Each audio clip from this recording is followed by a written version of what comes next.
Live everywhere. Daily Co's Radio on netrootsradio.com presents David Walton. Kagro in the Morning Show.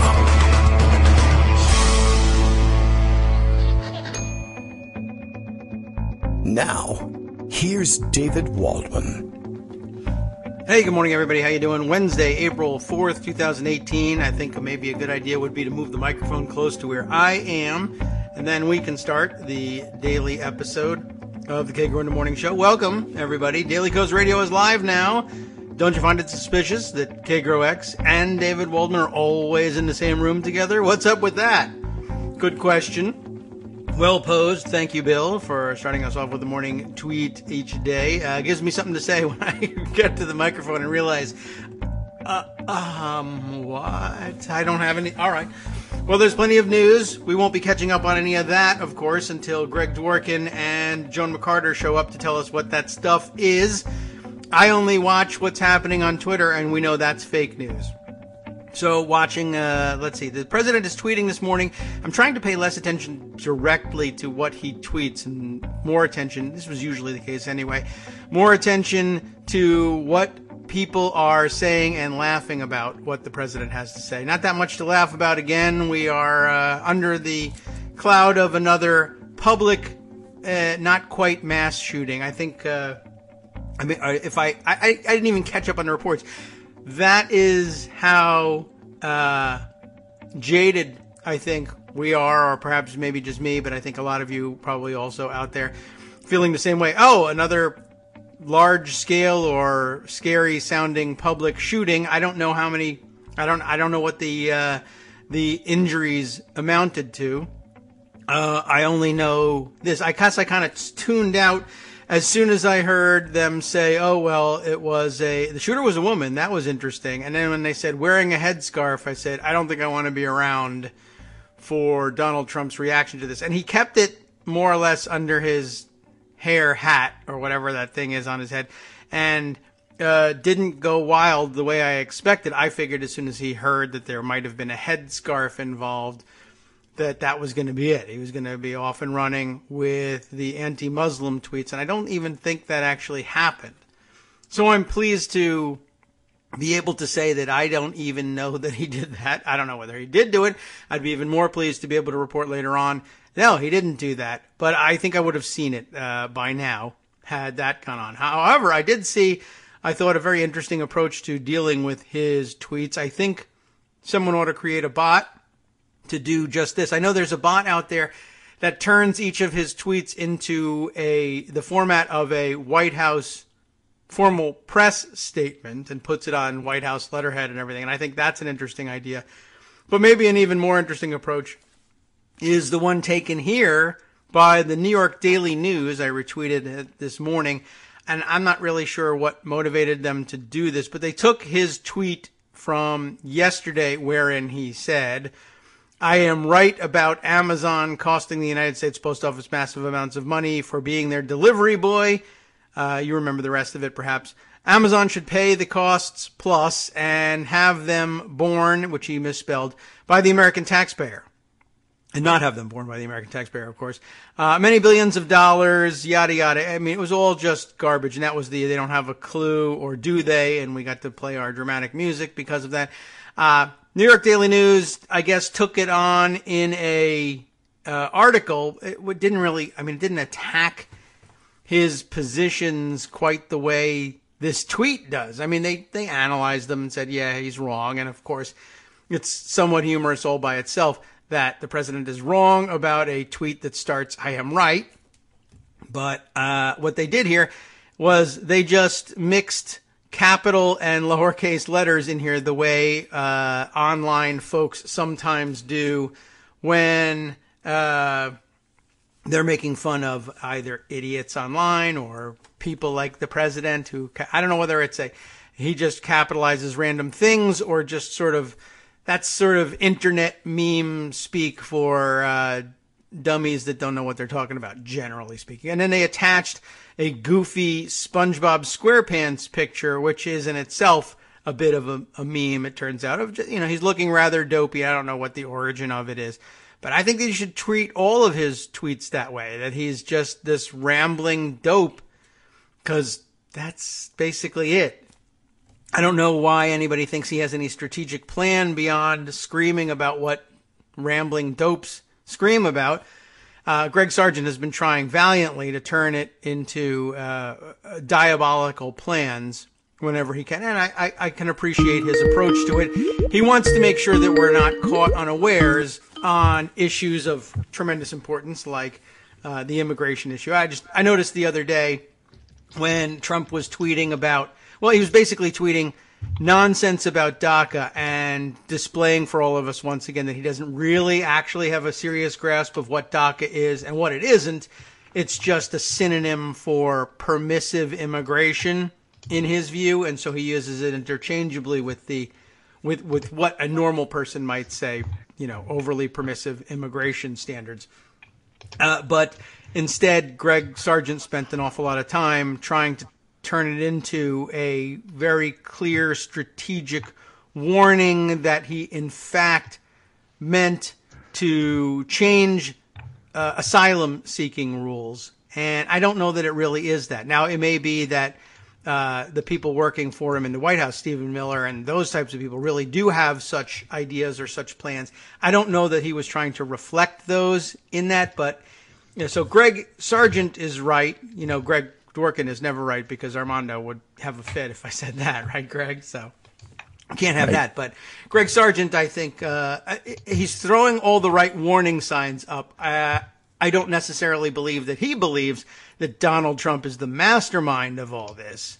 But, like I said, it could be that they are trying to save things after the fact, like trying to pretend that Kov-Fefe meant something.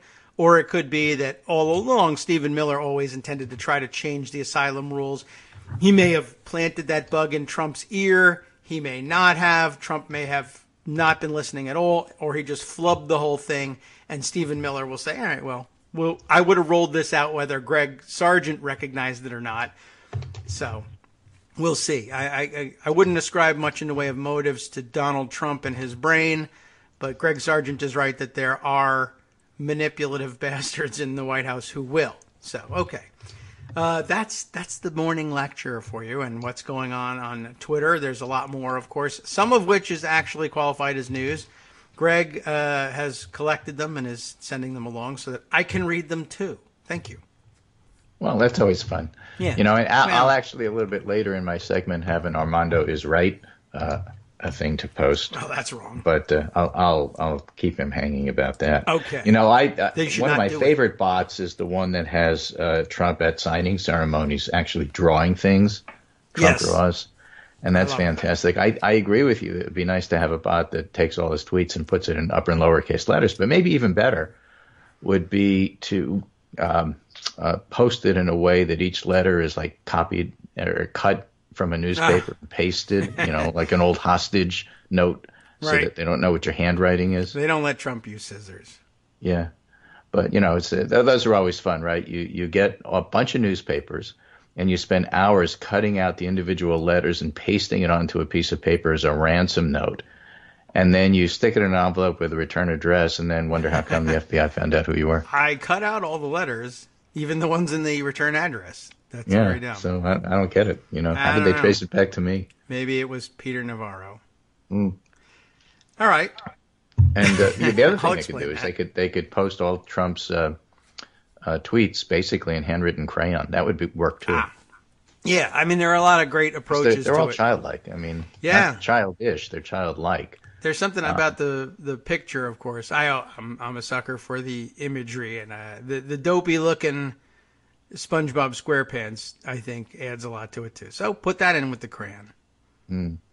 So let's see if I could find the tweet I wanted here. I'm going to start with actually a piece that started as a back and forth that I was having with Dan Dresner over at the Washington Post.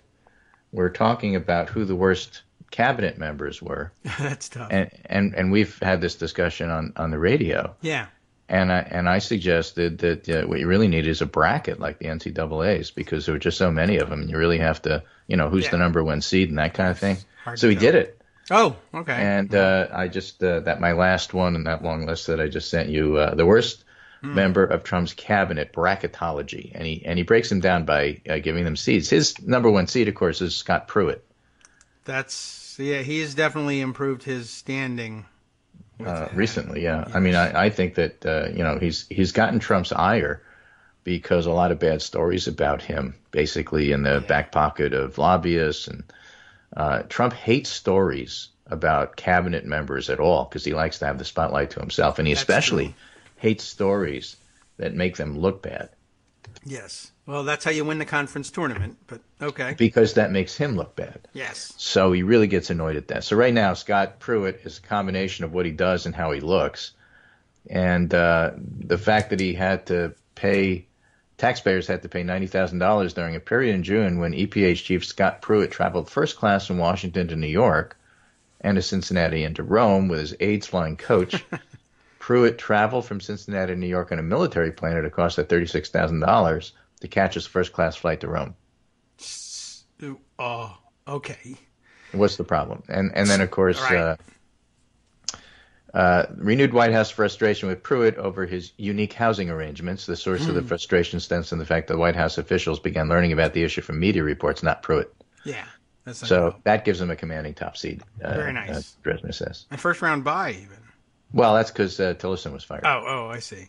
Right. And, of course, seed number 2 is my first seed, is Betsy DeVos, because you can't get worse than her. You just can't. You can't get worse as a person. You can't get worse as an intellectual. You can't get worse as a manager.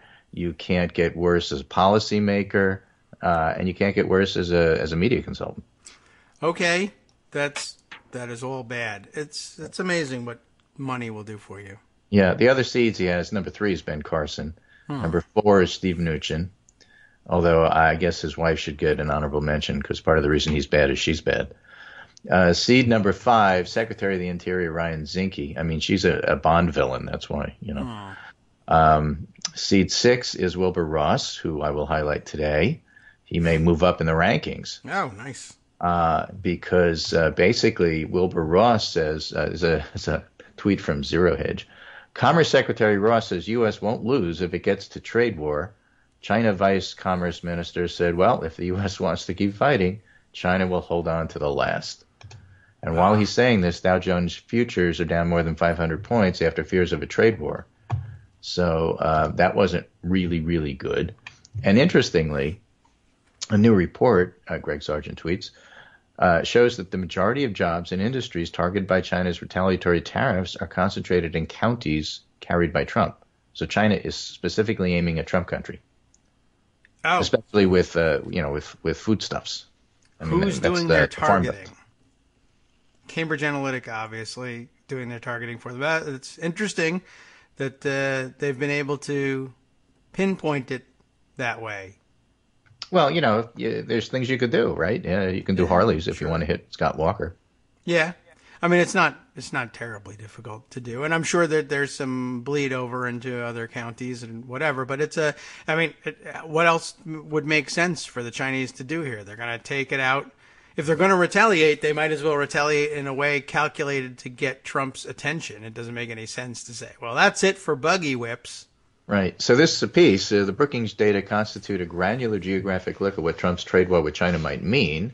Breaks down the numbers of jobs in the 7 industries producing the products targeted by China's retaliatory actions, which include fresh and dried fruit and nut farming, stainless steel pipes, pork products, modified ethanol, scrap aluminum, and wineries. Wineries? Yeah. Well, the Chinese not big on employment in Trump county's wineries is 19,501 jobs. And there's more people in Clinton country, but still, that hits a lot of people. He's got a winery, I guess. Whereas, for example, non-citrus fruit and tree nut farming is 84,000 employment in Trump counties and 66,922 in Clinton counties. So overall, everything that he hits is 149,000 in Trump counties and 125,900 in Clinton counties. You can't avoid hitting Clinton County job holders simply because the parts of the country that voted for Clinton are doing better economically, and that's where a lot of the jobs are. Okay, that's true. So you're gonna do that. On the other hand, there is one category where that's simply not true. Oh. And that's hog and pig farming. Really? 11,223 jobs in Trump country, 708 jobs in Clinton country there.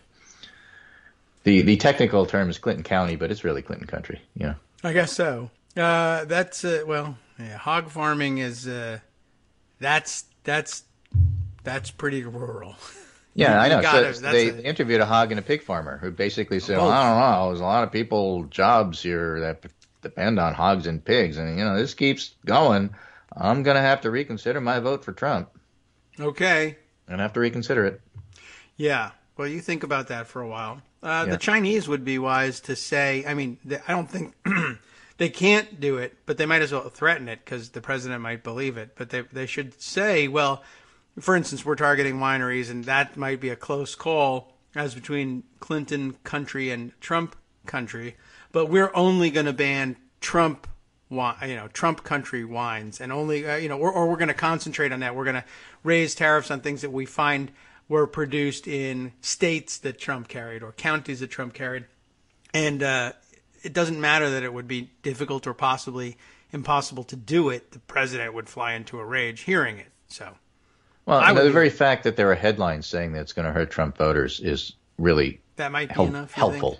Okay, well, that does. It is, because it makes the point, and Trump reads it and he gets mad, and maybe he'll change his mind based on that, not because of anything that actual, let's say, economists in the stock market have to say. Yeah, or maybe something, chocolate cake, something.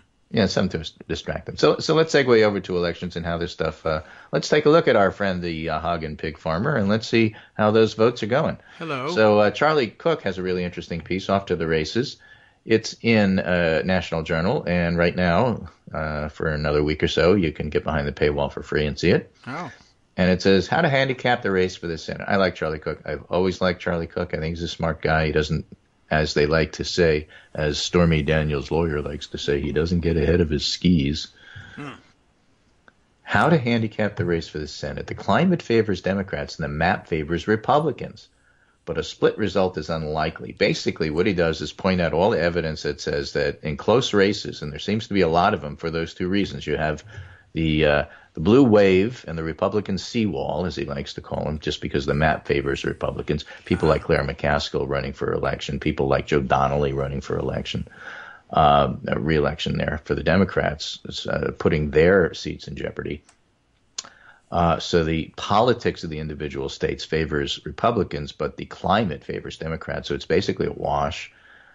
But he points out that historically that's not usually how it goes. They don't split the votes that way. Usually all the close race break in one way. And if that happens, not so good for Republicans. So because of the uncertainties there's no way you can step back and say, okay, this is what's going to happen to the Senate. The funny part, though, of course, is he steps back and says, well, what does a House look like? And he says, with the obvious caveat that things can change between now and November 6th, it's reasonably clear Republicans in the House are going to have a tough election. The question is whether it'll be bad, or really, really bad. Yeah. And so, the House, I think, will flip, and the Senate, unclear. Okay. Now here, speaking of Senate and House, and let's go back to the 2016 election here. This was a piece by Aaron Blake in the Washington Post yesterday, which caught everybody's eye. A new study suggests fake news might have won Donald Trump the 2016 election. Yes. Intriguing, but not very good headline because it doesn't really reflect the piece. The piece is good, and it talks about the fact that this new study, researchers at Ohio State University find that fake news probably played a significant role in depressing Hillary Clinton's support on Election Day. Now, to jump from there and say, and therefore it helped Trump win is a bit of a leap. Not terrible. I mean, it's in the ballpark. But the study doesn't really show that fake news won the election for Trump. So they caveat it and they put maybe and they put possibly and stuff like that. What it shows, though, is that fake news had an impact.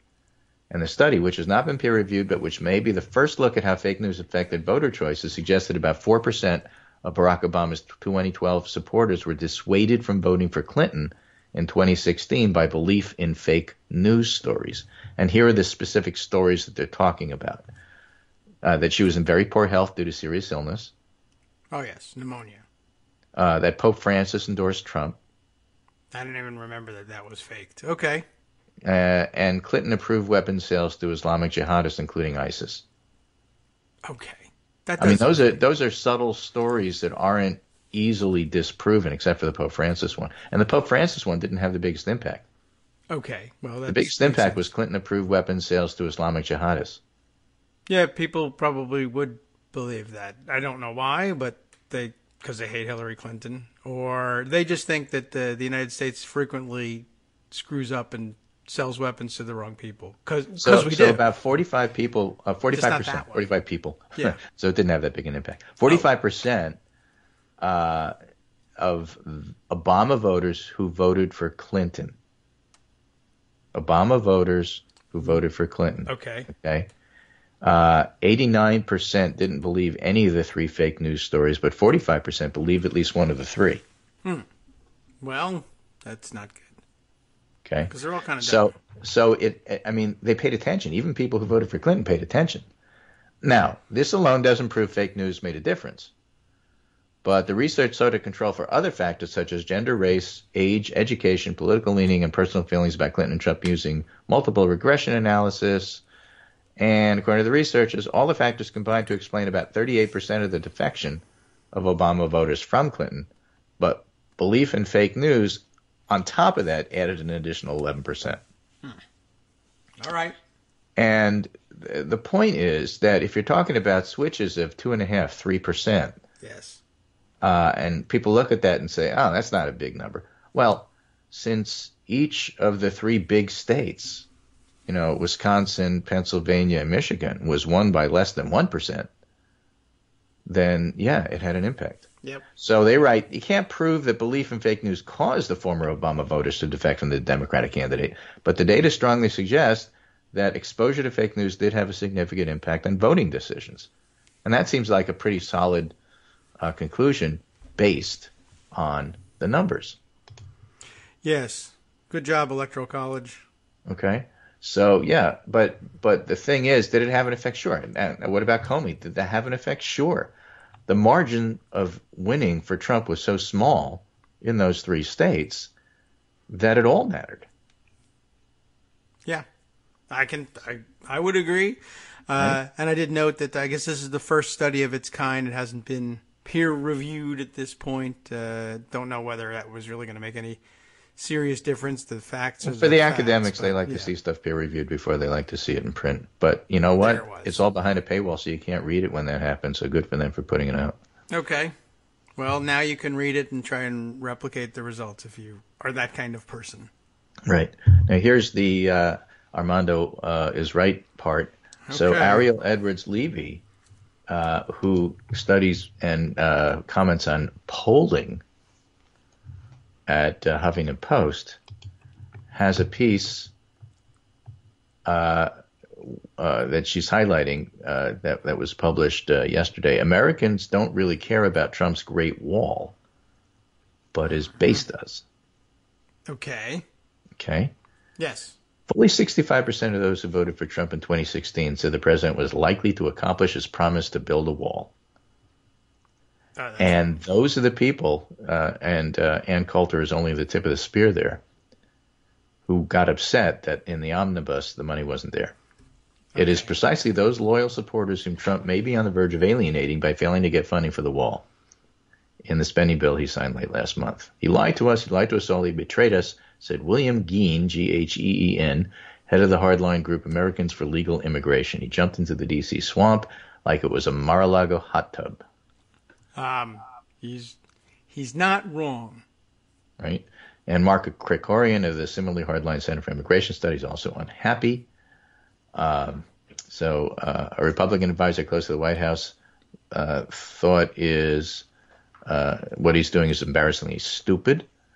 This Republican advisor close to the White House said, on condition of anonymity, over a year in, just signed $1 trillion spending bill, now whines about having the Army do it.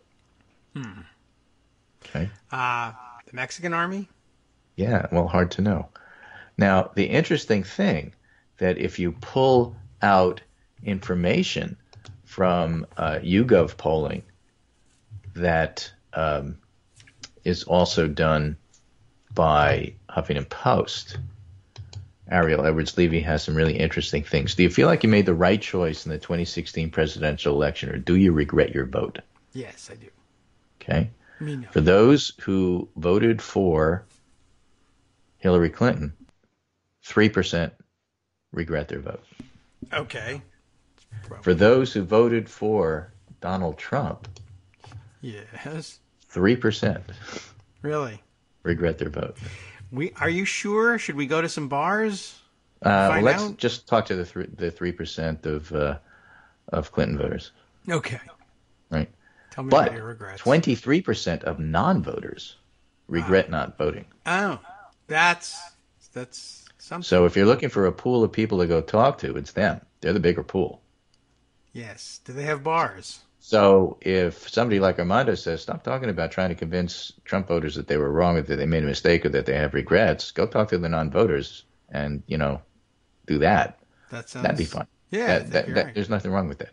You're Still, right as we talked about, if 4% of voters were persuaded by fake news to abandon Clinton, and 4% is a good enough number because the winning percentage in those three states was so tiny, then 3% of Trump voters regretting their vote is enough to, pay attention to as well. So long as you don't abandon your own base. Yeah, I guess so. So I think the easier task is to talk to non-voters than to say, I'm looking for people who are dumb and didn't understand the news. Is that but you? You know the formula, right? Let the candidate talk to the non-voters. Okay. All right, we'll be back after this non-break. Hi, it's me, David Waldman, your host for Kagro in the Morning, interrupting this little break to say thanks so much to all of you who are contributing supporters of Kagro in the Morning. Thousands of you are downloading the show each day, but fewer than 1 in 25 regular listeners are donating to help keep us on the air. For the money you'd spend on a single 3-minute iTunes song, we bring you 2 hours of great news and entertainment every day, 5 days a week. Patreon.com, Patreon.com makes it easy. You can find us there by searching KagroX or David Waldman or Kagro in the Morning or even Daily Coast Radio in their search box, and you'll be right where you need to be to make easy, recurring monthly contributions to support our show. Once again, thanks so much for your support.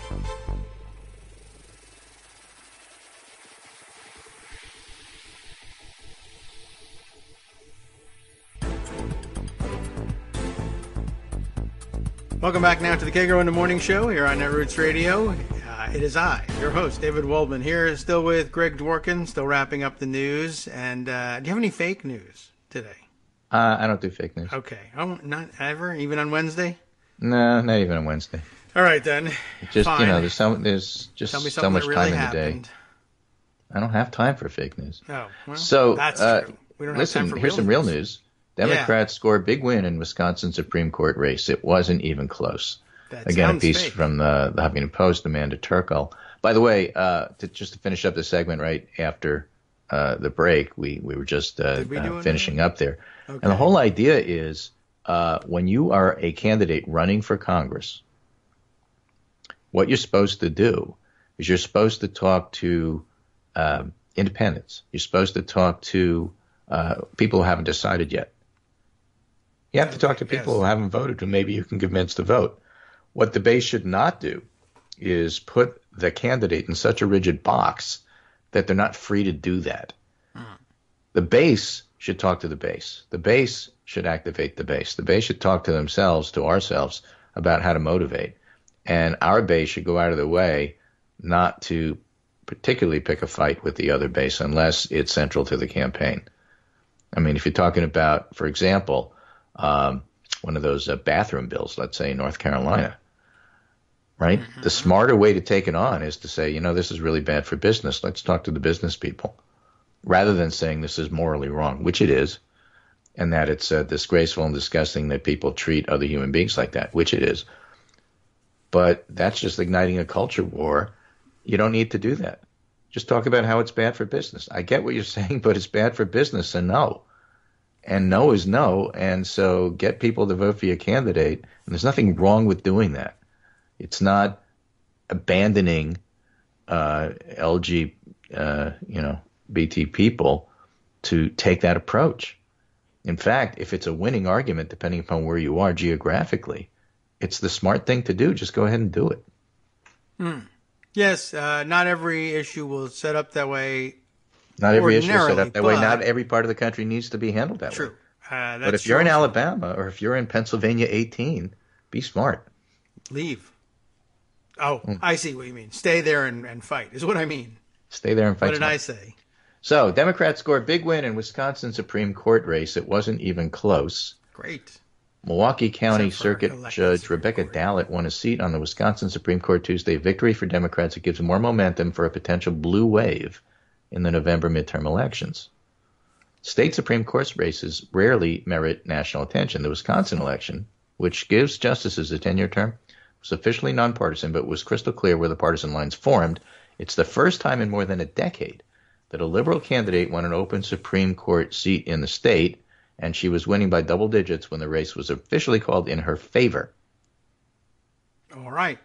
Right? Yes. And she said in her victory speech, "We beat the NRA, we beat the millions in special interest money that flowed into our state. Conservatives will still control the court, but now it's down from 5-2 to 4-3. Okay. Okay. Yes. And then Scott Walker tweets, "Tonight's results show we are at risk of a blue wave in Wisconsin. The far left is driven by anger and hatred. We must counter it with optimism and organization. Let's share our positive story with voters and win in November." P.S. I'm having a bologna sandwich. Well, Brian Beutler points out, he tweets, "If you've been punditing about how the deplorables was a huge gaffe, or about how Democrats need to do more kowtowing to Trump voters, but don't have much to say about this Scott Walker tweet, please find something else to do with your life." Okay. I don't know if that's enforceable, but it's good advice. Yeah, it is very good advice. Yeah, here's some more good advice. I mean, the whole idea, when she said that about deplorables, I thought it was not a winning thing to say, but I thought it was absolutely true. I think it's more true now than ever. Oh, by the way, speaking of polling, there is a piece of data here, which is from Pew Research Center, looking at people and how they stack up with two questions: favoring legal status for immigrants who came as children, or those known as DACA kids, right, and opposing expanding the border wall. Right? Most people favor legal status for DACA recipients, and most people oppose expanding the border wall. Yes. One-third of Republicans specifically, oppose legal status for DACA and favor a border wall. All right. Right? So those are the deplorables. Those are the xenophobes. Those are the racists. One-third of the Republican Party. Okay. I mean... Now, it's not two-thirds. Yes, that's true. That jives with pretty much everything we've learned. And I guess that comes out to about the same number of people that brings us to polls that show that 25% of them believe ludicrous things. Back before we knew it was fake news. I mean, we knew it was fake news, but before people called it fake news. Right. So I interpret that as just one-third of Republicans are core economic anxiety voters. Well, they would like you to believe that was their motivation. Yes. Okay. Yeah, but it's really xenophobia and racism. Yes. So we have this big win in Wisconsin and part of the wave. And Paul Kane over at the Washington Post also has another piece which is pretty fascinating in regard to how things are shaping up for the coming fall. All right. Okay? 58% of all GOP ads in Pennsylvania 18 were about Nancy Pelosi. Oh. By the way, that candidate failed. Yes. Well, Nancy Pelosi is not actually from Pennsylvania. 54% of all GOP ads in Georgia 6 were about Pelosi. And there the Democrat ran close in a contest he shouldn't have, but ultimately lost. And there were some other things going on there, too, like he wasn't exactly from the district. He was, but he wasn't living there until, like 2 days before the election. There's got to be diminishing returns, Paul Kane writes, on hitting the same theme over and over. So there's a USA Today story here, exclusive. Nancy Pelosi targeted in more than a third of GOP House commercials, and far more than prior elections. Okay. So I read this, that, for example, in 2016, she was targeted 9%. In 2014, she was targeted in 13%. Oh. And now it's up to 34% of all GOP broadcast ads in House races this year. And I, look at this and say that's because they really don't have anything else to run on. It's the last thing in the box, I guess. Yeah. And it's in the box. I mean, everybody's on the same page, right? Because that's what they do. This is candidate in the box stuff. Right. But there's nothing else in the box. You're absolutely right. Well, they've been running against Nancy Pelosi for a long time. And I guess one way of looking at this for these guys, and if you are the consultants who designed the box, I guess you say, well, we're 50%. We won one, lost one. So even odds that running against Nancy Pelosi gets you elected.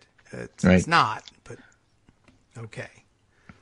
And then the last one I'll give you for today is from my friend David Newert, who's been following the alt-right for a long time, going back to his blog Orca, those days. Yes. And he's got a really fascinating piece here, which is called The Alt-Right Media Bubble is in Trouble. Is it? Donald Trump became president in part thanks to ugly conspiracy theories deep in the internet. Nether. I think Nether. Yes. The netherworld there. Can it last? Since the searing violence in Charlottesville, Virginia last summer, the public has grown more aware of the true nature of the resurgent white nationalist movement in America, but precious few understand how it seemed to rise so quickly, where it came from, or how it operates, except for the people leading the pack, of course. The ringleaders of the alt-right knew perfectly well that its existence is utterly dependent on an ability to leverage social media outlets and other, decidedly less mainstream platforms on the internet. Consider, for example, notorious alt-right guru Richard Spencer's response when Twitter shut down his account way back in November 2016. When people shut your account down, I guess folks get mad. That's apparently what happened at YouTube yesterday. Yes. I'm alive physically, but digitally speaking, there has been execution squads across the alt-right, he complained on YouTube. It's something like the night of long knives. We'll skip the irony part there. Similarly, when YouTube issued a strike against far-right provocateur Alex Jones's channel in February for promoting conspiracy theories about victims of the Parkland school shooting, he went on his program to denounce the episode as signaling the end of internet freedom. What that did is, what they're calling it is demonetizing those channels. Yes. So I guess you don't get as much ad revenue, and that's what ticked off the person who went and shot up YouTube. Yeah, they did that recently to a lot of people. Only one of which shot up YouTube. Right. They tried to hold the truth underwater. They tried to dominate it. They tried to rape it, and it failed, he said. Oh. That's what Alex Jones said. That's Alex Jones's view of YouTube. Yeah, characteristically understated. Right. The leading ideologues of the alt-right see efforts to limit their online influence as existential threats for good reason. The movement began life as a creature almost entirely born and nurtured in the internet. I think of 4chan and 8chan. And although it has in recent years worked to increasingly manifest itself as a real thing in the real world with deadly effect, like one of those, enchantments from the Cthulhu days, it remains a political phenomenon that largely lives and breathes online, suggesting both its potential breadth and sophistication as a threat to democratic institutions, as well as its vulnerability to a sustained pushback from those same forces. Recent efforts by the owners of social media and video platforms to clamp down on hate speech have shown some promise in this regard, but hope not certainty. Yes, and talks about who is in the proto-fascist movement, who their big players are, how it's a fact-checker's nightmare, and how if you try to leverage what you know into mainstream, then you get labeled by the real hardcore people as the alt-light. Oh. ALT-LITE. I see. And that includes people like Alex Jones, Breitbart News, Mike Cernovich, Jack Probosiek, people whose names you might know because they dabble in mainstream media, whereas the real hardcore people are still hiding in the 4chan anonymous people boxes, like Q, who does the Q alt conspiracy theories we talked about the other day. Yeah, which, by the way, I've seen about 5 attempts billing themselves as, if you don't understand what Roseanne Barr was talking about, here's an explainer, and none of them explain it. So, still working on that one. But yeah, okay. Well, that's because it's so psychotic. It's really difficult. That is part of it, yes. No doubt about that. But my complaint about that is she makes this claim about Trump freeing children from... Yeah, but it's not hard. See, the whole idea, it's like Pizzagate. Yes, it is. It's like that. But right? Yeah, I mean, the whole thing is that Democrats and Hillary Clinton and Barack Obama coddle and favor a bunch of pedophile Democrats, and they're the ringleaders, and they're going to get caught. Maybe they've already been caught. That's the explanation. Maybe they've already been caught and released and about to be caught again. I don't know. What that's or maybe they're actually all at Gitmo and they're not telling you. Right. And these are because who knows, really? Okay.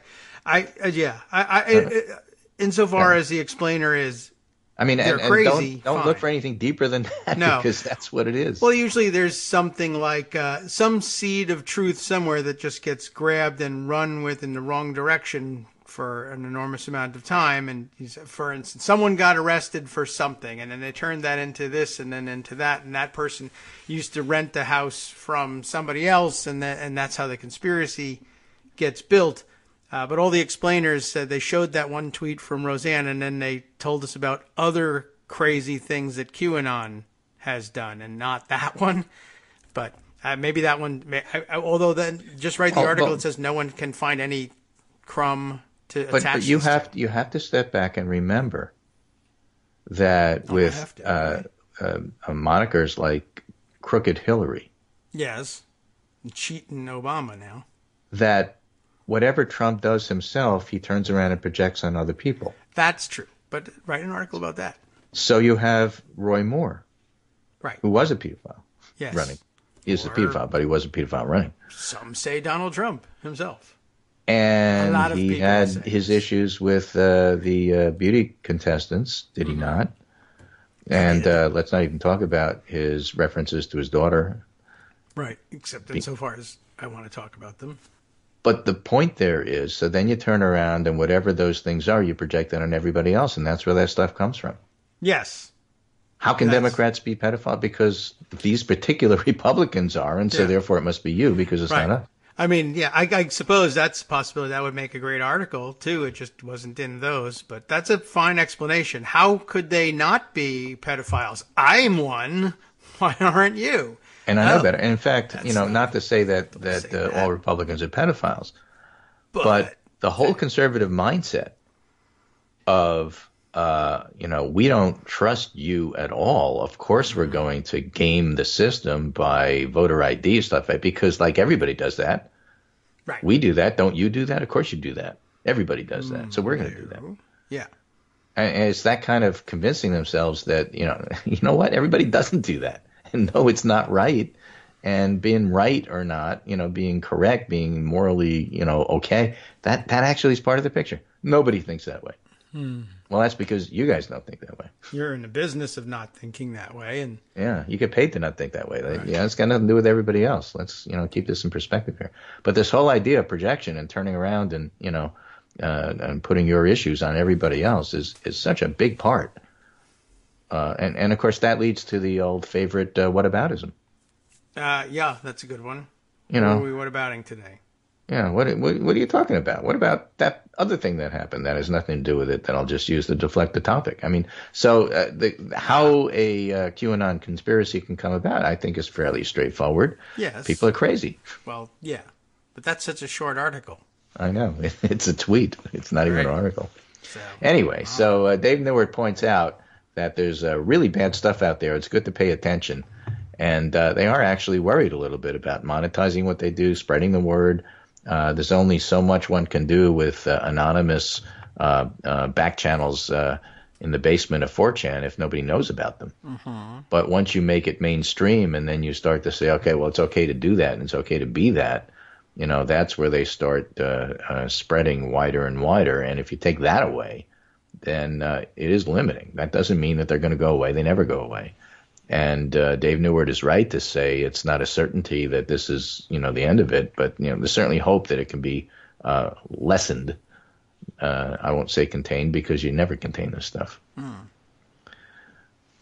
Well, they have the strategy right. It's largely the same as the initial anti-ISIS strategy, cut off the revenue. So that's good. It's good. And then I'll just add with this one last thing, just because it's kind of fun. All right. You may not know this.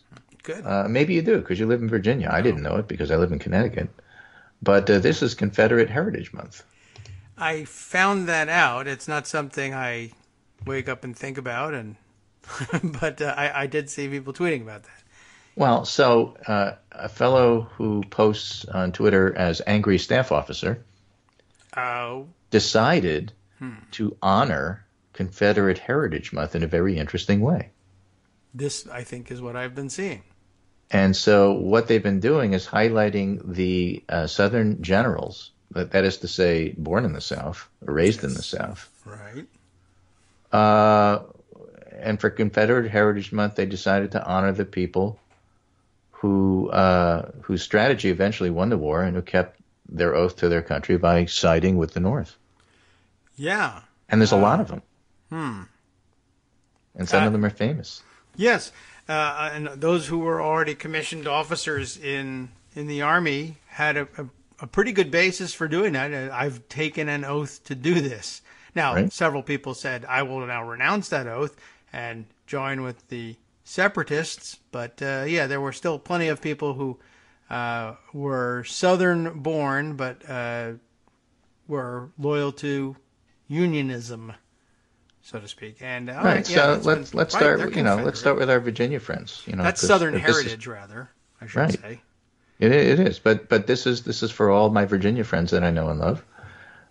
This is Virginia native General Winfield Scott, senior officer in the U.S. Army at the outset of the Civil War, whose strategy eventually won the war and kept his oath to his country. Yeah. Oh, it's a good way to honor the Confederacy. I think so.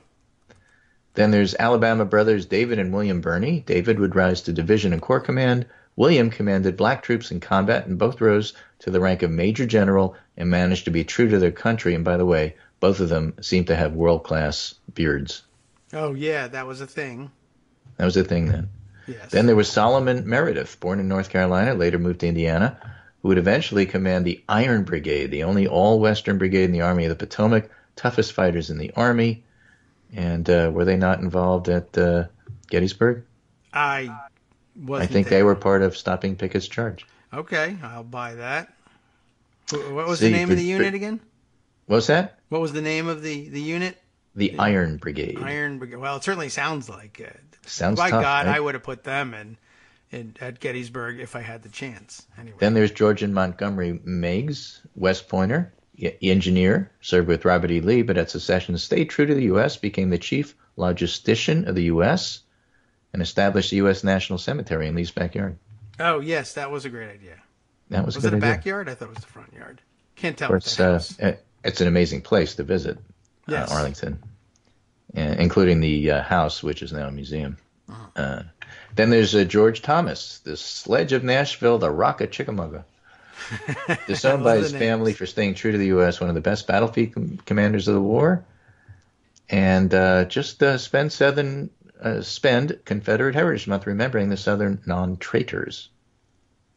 Okay, yeah, I mean... Okay. Here it is. Then almost Southern John Gibbon, who grew up in North Carolina in a slave-owning family, career Army, stayed true to the U.S. after 3 of his brothers took up arms against it. He commanded the artillery, first commander of the Iron Brigade, and his division halted Pickett at Gettysburg. There you go. Now you know why you know that.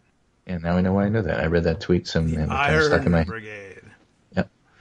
George and John C. Fremont, explorer and politician, pretty bad general, but he did trust U.S. Grant to be a good general, so that worked out okay. That's nice. Yeah, I love these nicknames too. Right, Missouri-born Frederick Tracy Dent, a career Army officer who decided against turning on his country and ended up as aide-de-camp to U.S. Grant. But the thing is, he's got one of these little beards. Oh, a little beard guy. Oh, mustache and little beard guy. Can't trust those guys. Old Chock-a-Block, they used to call. I don't know. I'm just making things up at this he point. Looks like a musketeer. Oh, well. One of the three. They might have Athos, Porthos, told him that. Aramis. I don't know which one. I like the candy bar. I don't know what you're talking about. Yeah. Anyway, some good ones. Yeah. And let's see. The Hammer of, Biloxi. I don't know. Something like that. So there were great ones there. Reminds me of the old Broadway play, Little Abner. The great Southern General, Jubilation T. Cornpone. Yeah, the names are fantastic. I'm still stuck on those things. The Ice Tongs of Dinwiddie. I don't know. Anything you can make up to make. They've run out of good things. The Hammer's taken. The Iron Fist of whatever. The Scourge of. What else can we be? I don't know. You can be a scourge of a lot of things. Being a scourge, I guess, is pretty good. Yes. Winfield Scott, I see there's two for him. He's Old Fuss and Feathers, which doesn't sound all that tough, really. And the Grand Old Man of the Army. Really, neither of them are nicknames that you would necessarily want. The Powder Puff Doofus of, okay. Fuss and Feathers. And by the way, Little Abner is just a fantastic musical. That goes back to 1956. And some of the lyrics are just great, When we almost had him, but the issue still was in doubt. Who suggested the retreat that turned it into a rout? That was Jubilation T. Cornpone. Cornpone. Who, with our ammunition gone and faced with utter defeat, who is it that burned the crops and left us nothing to eat? Why, it was old Jubilation T. Cornpone. So, right. Old treat him with scornpone. That's what they used to call him. Respect the culture, I say. Right? Stonewall Jackson got his name by standing firm in the fray. Who was known to all his men as good old paper mache? That was Jubilation T. Cornpone. There's some great nicknames, great songs. Very political stuff in Little Abner, by the way. Yeah, well. The other song, the political song there, that's terrific. If you haven't heard it, is The Country's in the Very Best of Hands. Oh, I bet that doesn't mean the same thing anymore. I don't know. No, it means exactly the same thing. thing. Oh, all right. And let's see if we can find the lyrics for that one, too. These are things, this is, part of your cultural heritage, so you should really know this sort of stuff. I feel like Little Abner wasn't here in Northern Virginia. What was the setting? Did they ever give a state for that, or is it like Springfield for The Simpsons?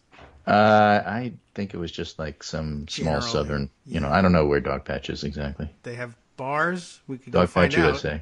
Okay. Well, that's all they would say. Yeah. So here's one of the lines from Countries in the Very Best of Hands. You ought to see the Congress when it's drawing up a bill where ases and to wits are crowded in each codicil. Such legal terminology would give your heart a thrill. There's phrases there that no one understands, which is true. True, and still true. Right? Don't you believe them congressmen and senators are dumb? When they run into problems that are tough to overcome, they just declare a thing they calls a moratorium. The upper and the lower house disbands. Then the country's in the very best of hands. So, the Not farm bill dissimilar. should be 89% of parity. Another fellow recommends it should be 93. But 95%, who cares about degree? It's parity that no one understands. I mean, what's changed? This is exactly how the budget gets done now. All right. Largely true. In cartoon form. Right. So it's a good Musical form here. Okay. Better sung, but I won't do it. I'll spare you. Okay. I'll agree. That's probably a good choice. So Revival for... I recommend the Stubby K version, but, it's out there. You can find it on YouTube, and there's quite a lot that you can learn about the government from some of these old plays here. It might not be on YouTube anymore. They might have gotten rid of that. I'm not sure. I could start. I'm thinking of doing a Kickstarter for a gritty reboot of Little Abner. The other one that I like is Fiorello, another good play about politics. Oh, okay. But that's New York politics, New York mayor. So. Well, New York City. Tom Bosley was the one that played that on Broadway. So. That's how he got his start. It was that launched him into Happy Days. I did not know that. Though I have seen him in What's that movie? My wife always watches when it comes on. Yours, Mine, and Ours. Well, there you go. So this cultural moment was brought to you by Dan from Connecticut, Greg Dworkin, talking to my good friend David Waldman, Kagro in the morning. Right here. You got another hour to go. Is Joan here today? Not yet, but certainly soon, although she may have been scared off by the discussion. Not ready to move into the assisted living facility here on our... So she just took off, right? Okay. So, but don't worry, I won't. Okay. And I will talk to you tomorrow. We'll see what happens between now and then. We'll see how much the market crashes. Right. See you on the shuffleboard court. I suppose. I feel like I'm living in a retirement community now. Right. So the market's been open for an hour. It's down 375 points. Yeah. Well, the market needs a nap. It's early, so we'll see. Okay. Just like me, I need a nap too. Right. Take care, and I'll talk to you. I will do that. See you tomorrow. And in the meantime, I don't know what can we do that's extraordinarily old feel. I recognize all of this. My parents were big, and still are big. Don't worry about them; they're okay. They're fine. Big Broadway show fans in general. So I've seen a lot of these things. And whenever there was an old show being revived on Broadway, they made sure that we would get over there and see it. I saw a lot of Broadway shows as a kid, not a ton, but all the popular ones anyway, I guess at the time. So, but Lil Abner was never on Broadway as far as I know during the time that I was in New Jersey, but certainly one of the original cast albums that were hanging around the house and that would get played every once in a while in music appreciation nights. I still remember those, Dad. So that was always very interesting. Comparing, and the idea was, of course, we kids would play the music that we were listening to for the parents, and the parents would play actual, real good stuff for you idiot kids. That wasn't the spirit in which it was offered, but it did sort of feel that way. Did this happen in your house? We'd have music appreciation night. We'd hear some of my parents' favorites, and then we'd play ours, and they'd say, "Oh my God, that's garbage." So that's not really music appreciation. But we weren't really bringing music, according to their view of things. Anyway, I'm the old guy now, so it goes my way. We'll be back after 1 minute to tell you more about what's really going on in the world.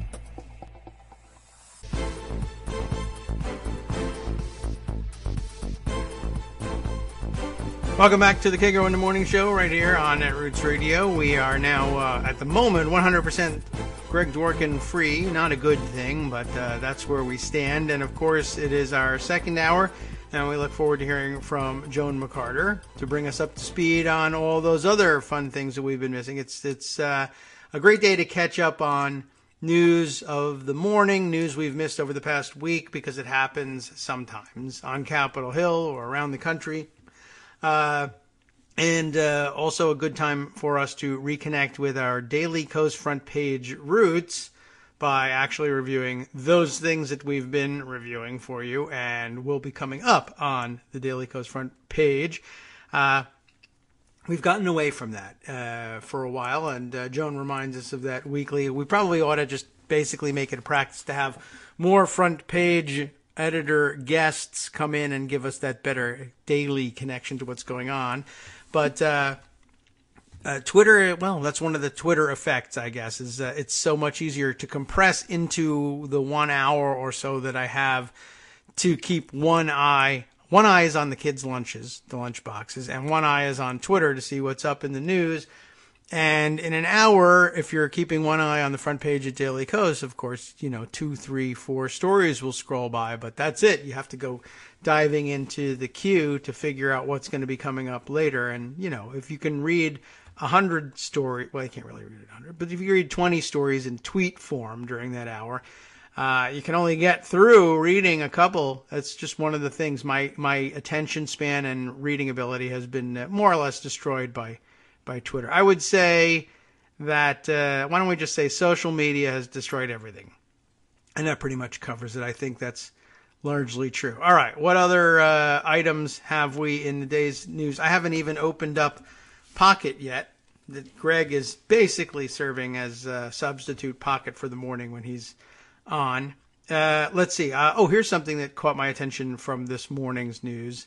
And And this one, by the way, I have it's from People magazine, though I got to it through Apple News, and then I got a tweeted complaint, basically, or a warning. It said, don't open up anything from Apple News. It tries to take over your machine. And I have no idea whether that's right or wrong or how it would be doing that. Of course, I have an Apple machine, so it's likely that Apple has already taken over my machine if it's something that they can do.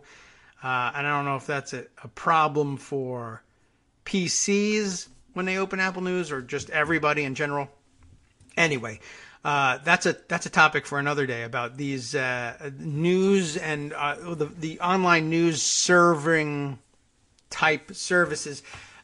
Between this one and AMP, A-M-P, I don't know whether people just refer to it as AMP or not, but I got a lot of information from those of you who knew something about it when I brought it up last time, and it's actually kind of weird and creepy and frightening, generally speaking, and struck me as a weird sort of backwards net neutrality issue, and maybe we'll bring that up one day and review exactly what that means. But if you know anything about Apple News as a service platform and why it might be troublesome, maybe you could share that with me, at least behind the scenes anyway.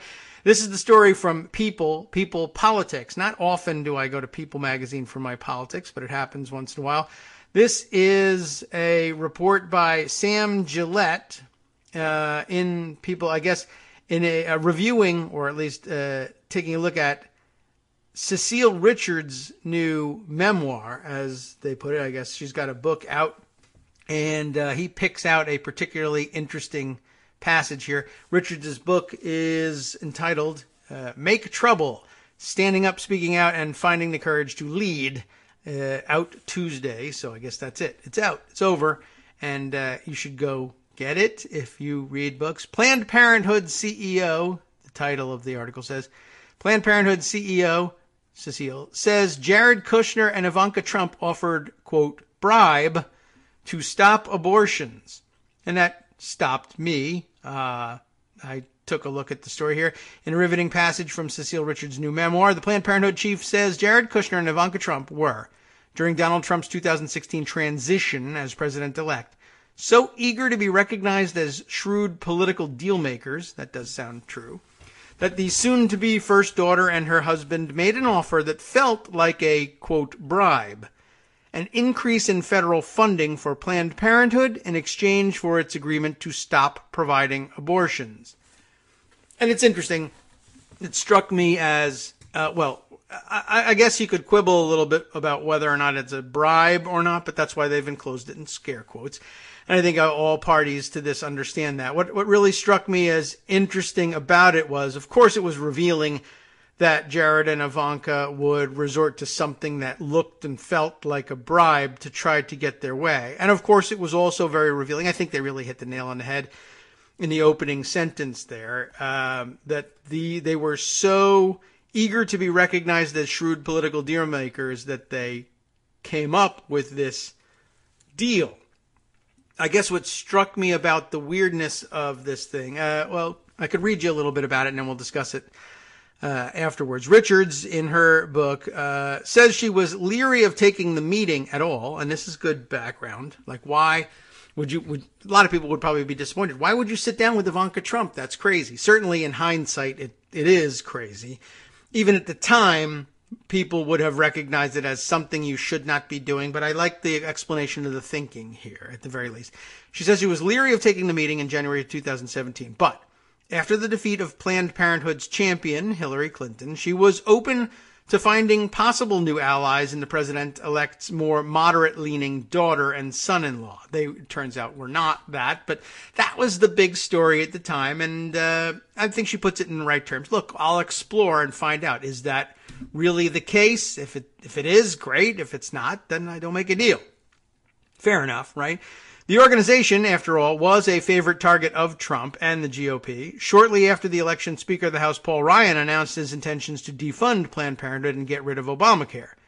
While he hasn't succeeded, and that's key to my interest in all of this, Planned Parenthood and its services continues to be a lightning rod for the right. Everyone at Planned Parenthood was hoping for the best, but preparing for the worst. says Richards, at this point in the article, you now say Richards, 60, writes about Ryan's announcement. I am not certain what the relevance of her being 60 is, but that's just journalistic convention, I guess. And they throw that in there, and I see it about men too, and I don't know. Anyway, she looks great for 60. Maybe that's it. They were running her picture, so they said she's 60. I don't know. I might have left that out. Anyway, we brainstormed, planned, and made lists of anyone who might be a potential ally in the administration. There aren't any, but okay. At this point, January 2017, Ivanka, maybe she's a potential ally. All the newspapers say they're moderate. They're going to moderate him. They're going to be a moderating influence. Richards, who is the daughter of feminist icon Ann Richards and passionately campaigned for Hillary Clinton, was urged by a, quote, friendly acquaintance in the fashion industry, unquote, to reach out to President Trump's daughter Ivanka for a meeting. Well, I don't want to say too much. I don't know who the friendly acquaintance in the fashion industry was. I don't know whether it's wise to take your political advice from people in the fashion industry. On the other hand, that's the second time in about the space of a week that I've seen a weird overlap between the fashion industry and politics. So who am I to say? And in hindsight, it just sounds like, oh, I'm in the fashion industry. Ivanka thinks she's in the fashion industry. And when I talk with her, she seems more moderate. She may personally be more moderate. She just doesn't have any influence over her father. No one does. And so whatever, it was a big waste of time. Even if there was only a sliver of a chance, Cecile Richards says, of changing anyone's mind, I owed it to Planned Parenthood patients to at least take the meeting, Richards explains. I'm okay with that. I think that's right.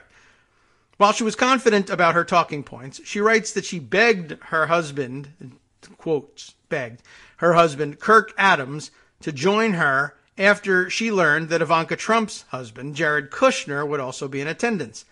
If nothing else, I felt I needed a witness, she writes, and that's smart thinking.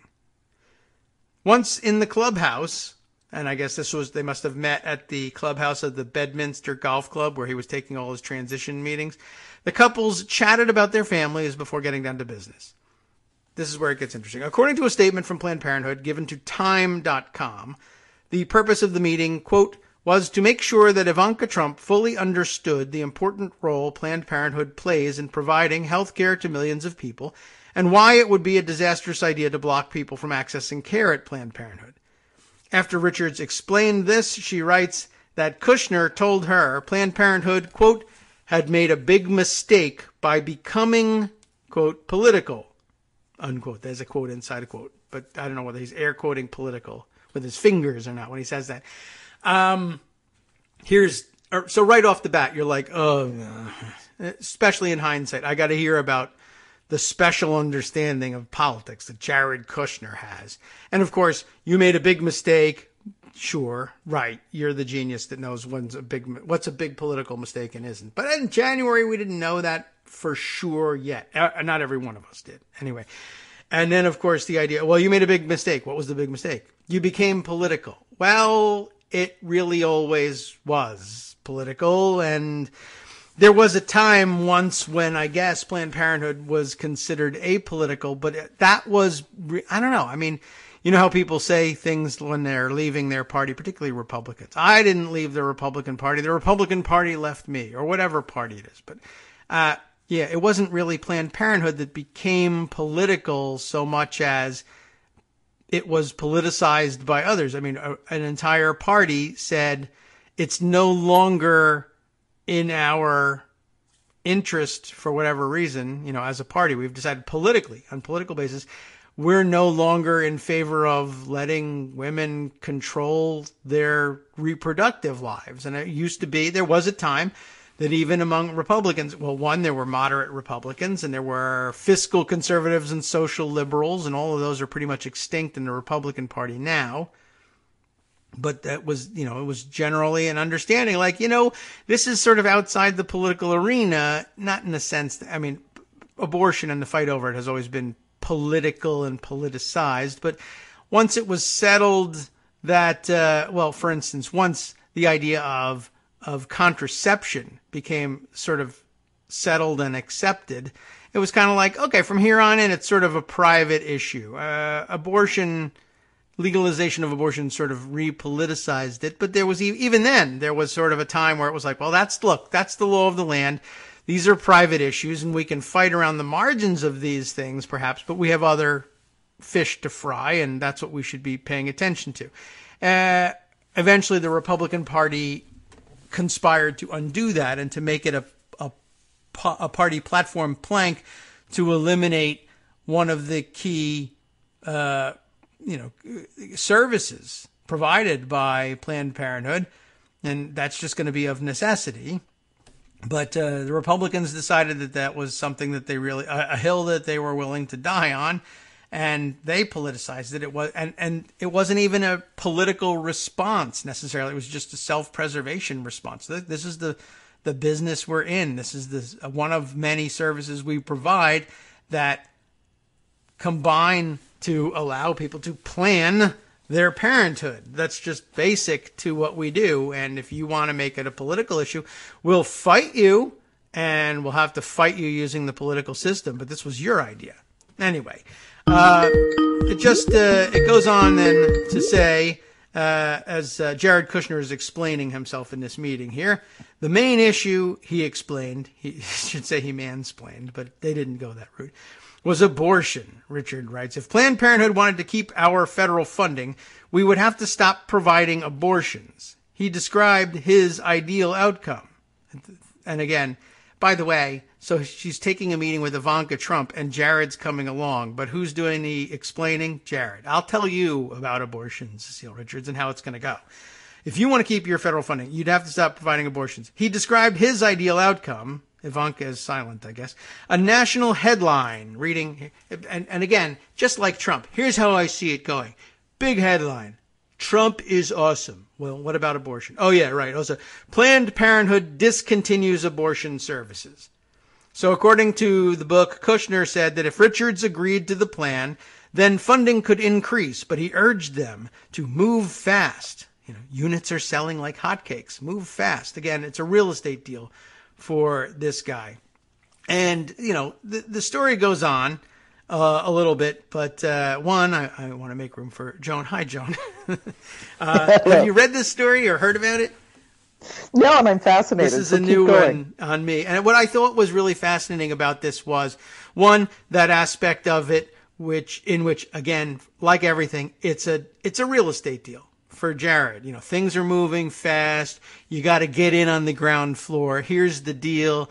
You stop providing abortions, we'll actually bump your funding for other stuff up.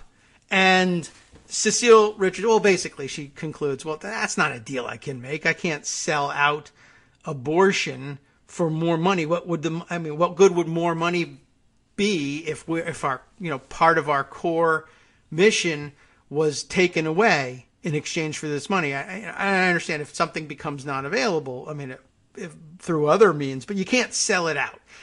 But again, Jared, and I guess by extension Ivanka, though so far she hasn't spoken in all of this, are again of the opinion that, well, in exchange for money, people will do anything. And maybe that's even true in real estate, because it just doesn't matter that much.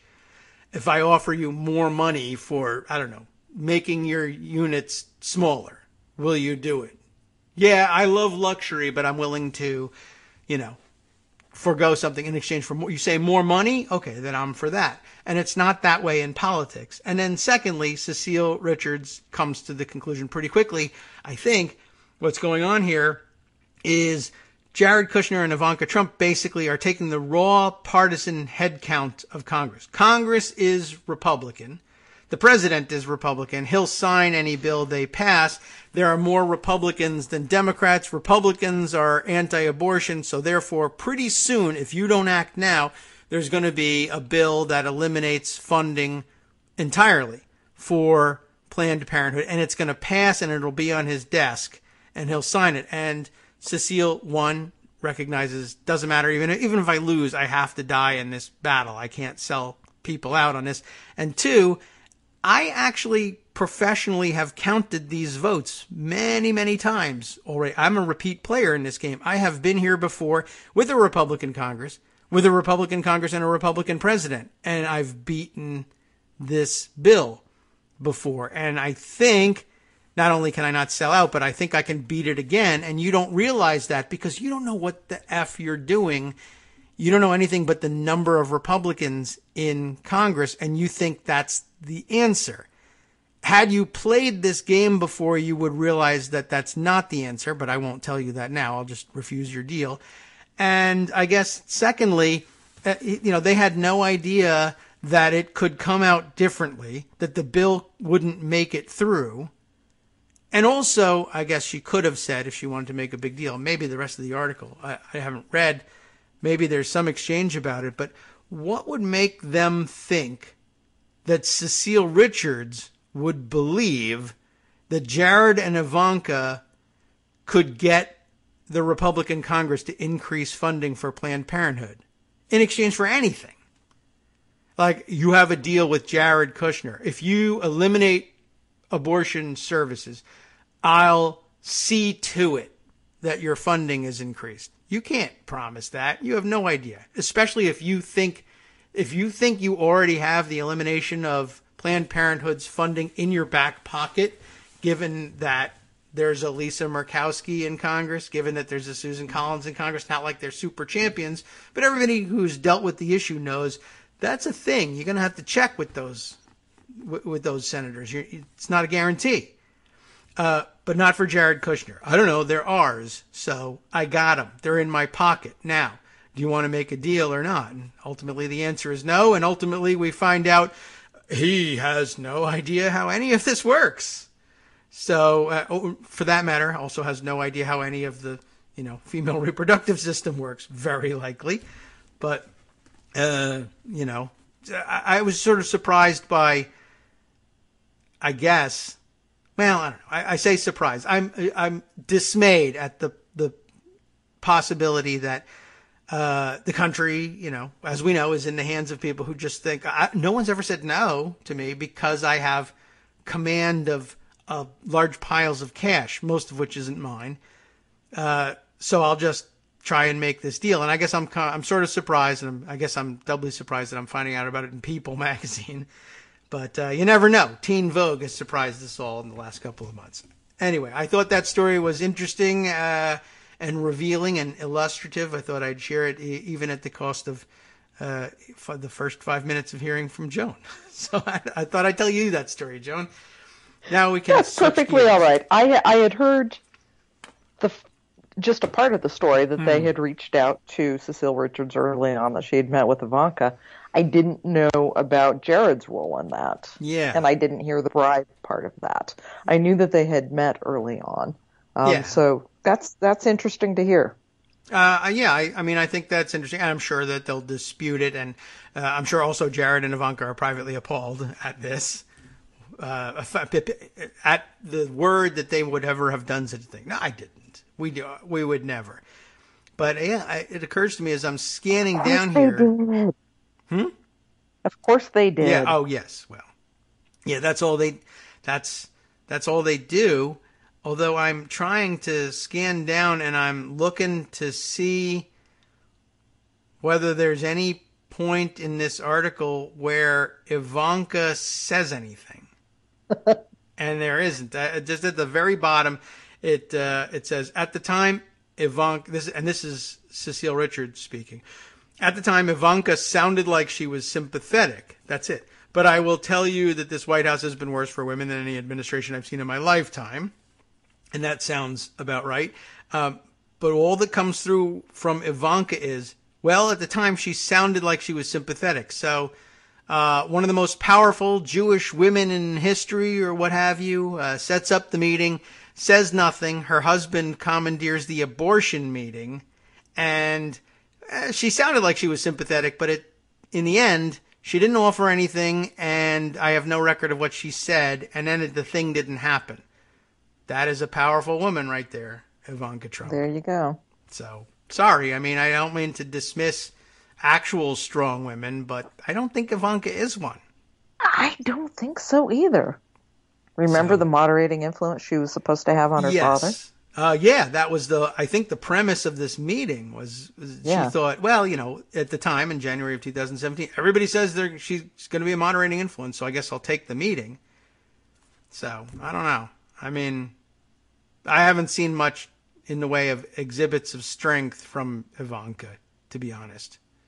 No. Can't think of anything where she's really stood up for anything, right or wrong, for that matter. No. And that's okay. She's not president, but she should maybe get a job or something. I think it would be very smart of her to get a job. Yeah, I mean, and she But had not one, sort of. in anything to do with any Trump organization. Oh, well, that's different. But yeah, I mean, I don't know. Find something you're interested in and go. I don't know. Get involved in that. You've got money. You could probably make it happen. Yeah, she'll probably end up in jail too. Oh, well. Because all the stuff going on in Panama. Panama. Oh. Remember the Panama Hotel? Yeah. And the big fight and apparently a lot of the stuff that was one of Ivanka's projects, I believe. Oh, yeah.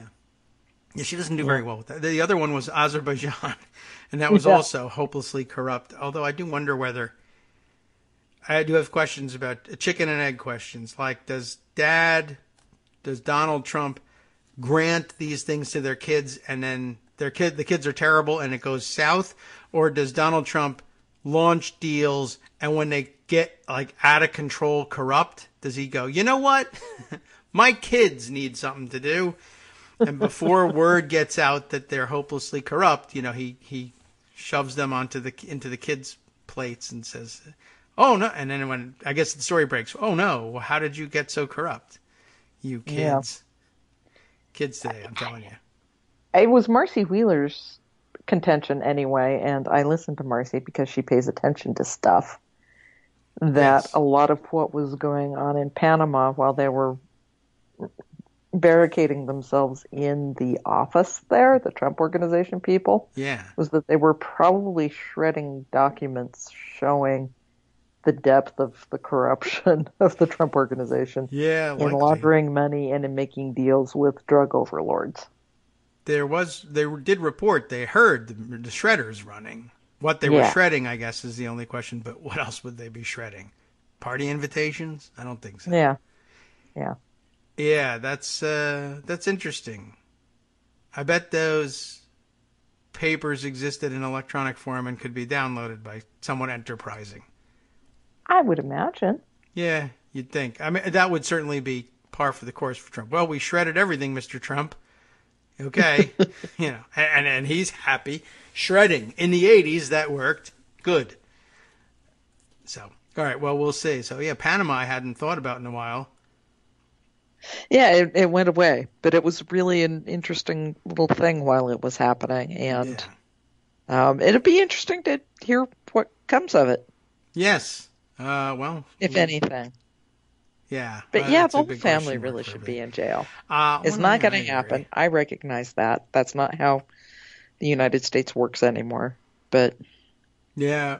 It's been hard to imagine the United States working that way for a long time for people at the very top, or the tippity top, as Donald Trump, I guess, would say, of any organization. Usually some underlings perhaps go to jail and the top people get to skate. But that's in the news too. Mueller and I guess the latest word from his office about whether or not Trump is a target of the investigations versus a subject of investigation, and everybody spinning furiously trying to figure out what that means. Trump taking it as running with it well beyond all reason. See, I told you I wasn't under investigation. Well, he just said you were a subject of investigation.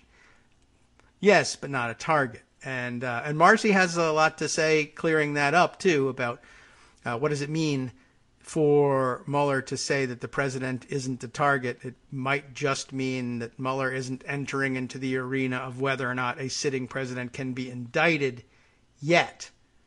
Right. He's just saying, we're investigating everything you did and everything you said and everything you were involved in.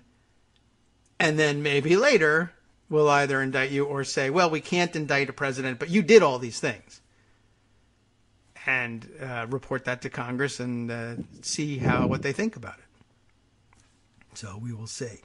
All right. Well, we've these subjects have carried us almost to the break, so that'll give us a chance to regroup and decide. Now that you're actually a guest on the program, we can let you decide. Like maybe you get a chance to talk during the program too. There's stuff to talk about. Okay, excellent. Well, we can gather our wits about. We can gather my wits about me if I have any left. Yours are, I'm sure, neatly stacked and ready to go. And then after the break, we'll be back for a roundup of. Well, I guess nothing. Still not a big Capitol Hill week, I guess, but. It's some interesting stuff out of Capitol Hill. Some silly stuff. Okay, well, that's some of the best. We like silly. Okay, we'll take a 2-minute break and be back with all that stuff right after this. Hi, everybody. It's me, David. Let's change things up from the old fundraising pitch for just a minute and talk instead about how you can be a part of our show. If you've got a smartphone or any other electronic recording device, why not sit down and record a segment for us? Read us an important article and give us your take. Or read one of your own original essays, or even just give us your commentary on something you'd like to share that's important to you. Then send the file to me at kagrox@gmail.com, and I'll try and work it into the show. Short segments, a few minutes in length, are easiest to fit in. And of course, I can't always guarantee that I'll be able to play everything, but if you've ever shouted at your radio or TV about something you wish was being covered, here's your chance to change that. Make the show your own. Send your submissions to me at kagrox@gmail.com. Well, we talked about last week the budget, the balanced budget amendment. So now we'll have fun. All right. Well, we're back, and we can pick all these things back up as we were just discussing that. Did I hear you correctly? So they really are going to go forward with the balanced budget idea? That was speculative. We don't know that for sure. They're still talking about it, and now in addition to that, talking about line item veto. Oh, yes. Now, that was something he just said he wished he had, or we need to have it, or I don't know. He sort of felt like he said, well, I'm going to do it, and everybody said, well, you can't. But I'm going to do it, and then he had Steve Munchkin on the Sunday show talking about how we're going to do it, and people kept saying, well, yeah, you can't. Yeah. They're still talking about it, according to Politico. Okay. Now, something that's a little closer to reality than line item veto. You mentioned during the break that they're considering. So we haven't heard this terminology for some time. Appropriations rescissions, and yes, for old timers, I guess you might remember that. When the line item veto last was discussed and last was experimented with during the Clinton administration and likewise found unconstitutional, the response was to come back with what they were calling enhanced rescissions that would let a president instruct Congress to undertake basically a take-back bill, undoing appropriations, rescinding appropriations on a targeted basis after the fact, as opposed to actual, line item veto. I'll sign the bill, but this, and this can't go through. That wasn't going to fly with the Supreme Court, but a rescissions procedure might. But the enhanced rescissions procedure that they came up with, I think likewise was struck down. But it's just not in the president's purview to pick and choose pieces of a bill. He can ask the Congress and strongly suggest that they take a second look and undo what they did, but that's it. And I guess that's where we are now. That's it, yes. Okay. In the 1974 Budget Act does allow rescission resolutions. Okay. And it allows the Senate to pass them with a simple majority vote. All right, that makes some sense. That's in the spirit of what they first offered. Yeah. The actuality of that existing is a thing, and Congress doing it, there's a bit of a gulf there, I think. They want to cut billions of dollars in spending. That often is tough. Like taking away disaster funding or any number of things. So they're working with Kevin McCarthy, House Majority Leader, to identify what could be taken away, what money could be rescinded. And think apparently that this is something that they could make Congress vote on, which I'm skeptical, since they just swallowed 1.3 trillion in spending. Now they're going to have to vote on it again. I think they would just as soon forget it ever happened. They might. I mean, but now they're going to say, okay, I voted against it after I voted for it. Yeah, that never works out well in an election year. That's usually pretty tough. And of course, a lot of people only barely accepted the compromise. It was based on, some horse trading. And if you're going to get rid of or slaughter some of the horses after the fact, that's tough to get the votes for. Although spending cuts is usually, for most Republicans who don't know anything about anything, they're comfortable at least contemplating spending cuts no matter what they are.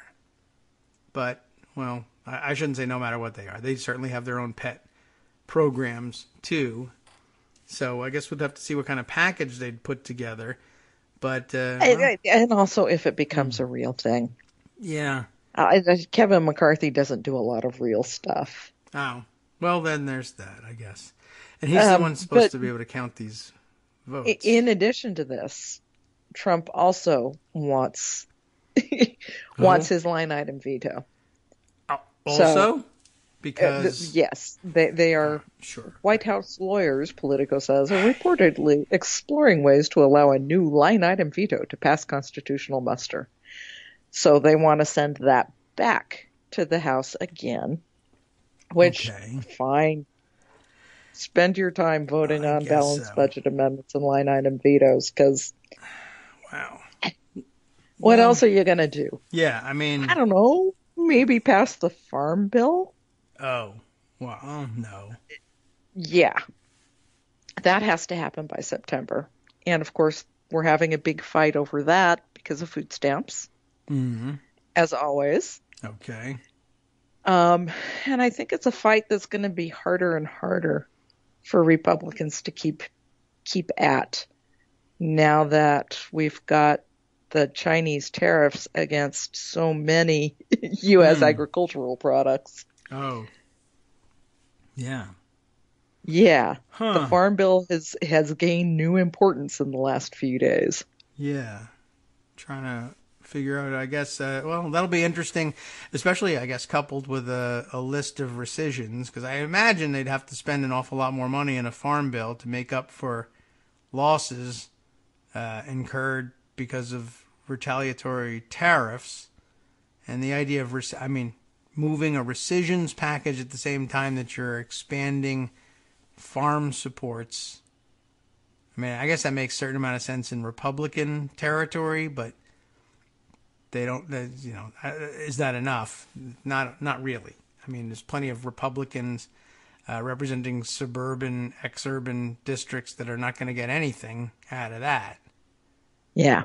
So, well, we'll see. But it's interesting that even in light of using a rescissions process, but I said line item veto, and I want that. So do that. Do that. Okay. You can figure out. You're lawyers. You can figure out some way to do that. Yeah. Maybe this could just be McCarthy's way of kowtowing to Trump, trying to get in good with Trump, because we have had swirling around us for the past few weeks all of the rumors about Paul Ryan retiring. Oh. And this could be McCarthy trying to position himself against Steve Scalise, the whip, who all of the House Republicans who have talked about Ryan retiring have talked about becoming Speaker. So jumping over him. Okay. That might be what's going on. It doesn't look like it's working out very well. I'm imagining Trump saying, I want the line item veto, and McCarthy thinking he's being, smart. I remember what happened. I don't know if he does. My people tell me that you can't do that, but we can do rescissions. And Trump's response is, okay, but I want the line item veto. So that didn't seem to work very well for him. He's not really good at, congressing Kevin McCarthy. So that's not very good at a lot of things. No. Like understanding what free shipping means. Oh? I honestly think that his whole thing about Amazon and the post office. Oh my God. Is he thinks the post office is doing it for free. You might be right about that. I don't think I've seen anybody point that one out. Because everybody's fact checking. Oh, they don't lose money on shipping Amazon packages. Why they? But it's free. That could be it. That makes. I'm about to say that makes sense. That does not make sense, but that could explain it. Those are the sorts of kernels of truth that tend to drive their thinking. Free shipping. How could they be making money on free shipping? See? It makes sense, right, doesn't it? I hope that's it doesn't make sense, but it makes sense. I bet that's it. He is that dumb. And is that dumb? You heard this it is here the guy first. It took a week to convince you couldn't take money out of the Defense Department budget and just move it over to Department of Justice for more ICE agents, Border Patrol, and the wall. Why not just which pick I it up? think is how we've ended up with the idea that it's going to be troops. We went from taking money from the Defense Department, which is rich now, because of the spending bill. It's rich. Congratulations, you're rich. Taking that money and just plopping it over to immigration control. Yeah. So convinced that wouldn't work and he couldn't get his wall that way. Then he said, okay, troops. We'll have troops on the border. Okay. And I think that they've got him talked down from that to now National Guard will go to the... Okay. Did they tell him about posse comitatus? They probably just said, there's a law where you can't do it. Oh. This is where we ended up last night, though. Oh, okay. This could explain. This is very easy to imagine him saying, well, just do that. Well, you can't. Everything you just can't. Yeah. Presidenting is hard. It's, you don't think that everybody before you wanted to just do X, Y, Z? No, because they're stupid. They're incompetent. Okay. You're not getting it done either. You understand that? No, I do not. Okay. Why did I ask that question? Of course you don't. This, I think he got a pretty good handle on him now. I guess. It's not none of it makes any sense. Yeah, I guess it's hard to take as a compliment. You really understand Trump. Oh my God, maybe I should see a doctor. Yeah, no. Right. And, with the news that just broke from the Washington Post that he is instructing the military to begin planning for withdrawal from Syria, he could still have in his head, we're going to have troops with nothing to do. Maybe we should send them to the border. Yes. Thing about troops, not busy. Not busy people. Just hanging around. What was the old commercial? We do more before 9 a.m. than most people do all day. Donald Trump, of course, doesn't get out of bed. But and we do it without golf carts, sir, just so you know. Nothing like lying around catching up on sleep in the military. So, he tweeted the other day, we're getting out of Syria. And everybody was sort of wondering if he was kidding or is this one of the things they're going to talk him out of. So he's going to withdraw from Syria, but I'm sure not by a date certain because Republicans don't do that. Except quickly. Whatever.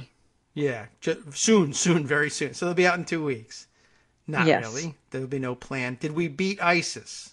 I assume he thinks we did. Well, they're going to tell him they did, apparently. Yes. Because that's still the brief.